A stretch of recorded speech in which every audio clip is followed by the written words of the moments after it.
Some EcoBoost F-150s glide past 200,000 miles like it's nothing, and some start rattling chains and throwing timing codes before 90. If you're looking at a turbo Ford truck, new, used, or thinking long-term, you need to know which years held up, what really fails, and the 3 quick checks that can save you thousands before you hand over cash. I've got those lined up, and the scan tool I use is linked below if you want to follow along. Let's get into it. Ford didn't go turbo just to annoy V8 guys. The EcoBoost move was all about delivering diesel-like torque, better fuel economy targets, and emissions compliance without a giant displacement penalty. 2 smaller turbos wake up low RPM grunt, which is great for towing and daily drivability. The trade-off? More parts, more heat, and oil becomes religion. That's where the love-it-hate-it split in the truck world comes from.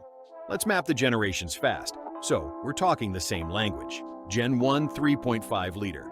EcoBoost, 2011 to 2016. Solid power, but known for timing chain stretch in neglected trucks, and that weird intercooler condensation stumble in humid climates. 2.7-liter EcoBoost enters the game.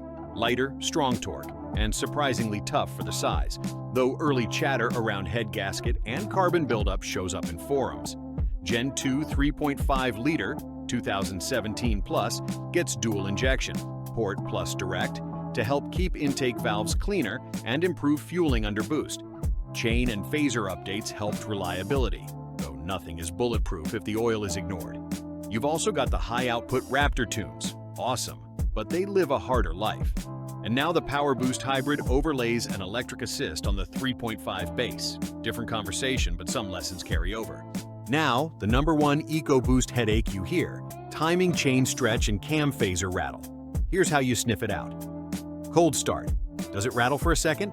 Listen again on a restart. Long crank? Chain wear and oil pressure delay can do that. Many of the worst stories trace back to long oil intervals or heavy idling on Gen 1 trucks. Gen 2 improved with better parts, but abuse still wins. Before you buy used, scan cam crank correlation and look for stored cam timing or phaser performance codes. I use a Bluetooth OBD scanner that reads Ford PIDs, link below. There's also a cheaper basic reader if you just want codes. Problem number 2, intercooler condensation and oil blow-by. Early 3.5 seconds in humid states could pool moisture in the intercooler, then gulp it under throttle. Hello stumble, misfire, or rough run. Ford issued updates. Many trucks are fixed, but ask. Oil mist through the PCV system coats the charge path.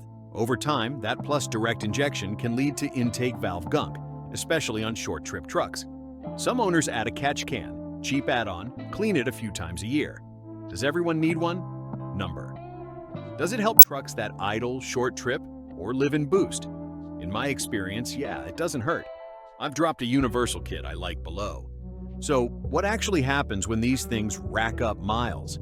Fleets that stay on top of oil, especially severe duty intervals, regularly push 150K, 200K plus without major teardowns.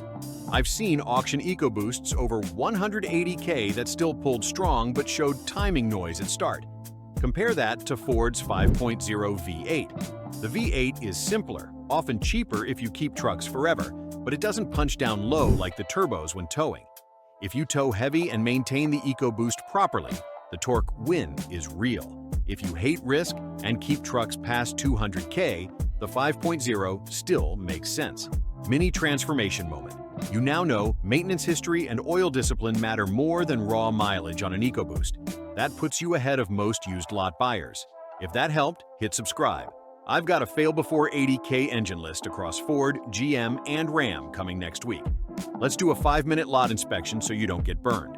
Start the engine cold if you can. Listen for front-end rattle. Cycle the throttle lightly. Watch for stumble. Plug in the scan tool. Check for cam timing codes, misfire counts, and transmission temps after a short drive. Pop the oil cap. Milky or fuel smell? Walk. Ask the seller if the intercooler update was done. Any record of timing chain or phaser service? All the checks I just rattled off are in a free EcoBoost cheat sheet in the description. Grab it and keep it in your phone when you go truck hunting. Already own one and want to keep it alive? Run shorter oil intervals if you tow, idle, or short trip. 5,000 miles or 6 months beats. Set it and forget it. Let the oil warm before hammering boost. Give it a light cool down after heavy toe pulls. If you do lots of short trips, a catch can help keep oil out of the intake path. Once a year, send an oil sample. The lab will flag fuel dilution or bearing metals before you hear a noise. It's 20-something bucks. I linked the kit. So, should you still buy an EcoBoost? Under 100,000 miles with service records? I'm in.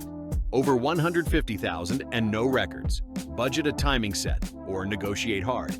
Towing over 8K often and you want the torque? EcoBoost is still a beast when cared for. Hate turbo complexity and plan to own until the wheels fall off?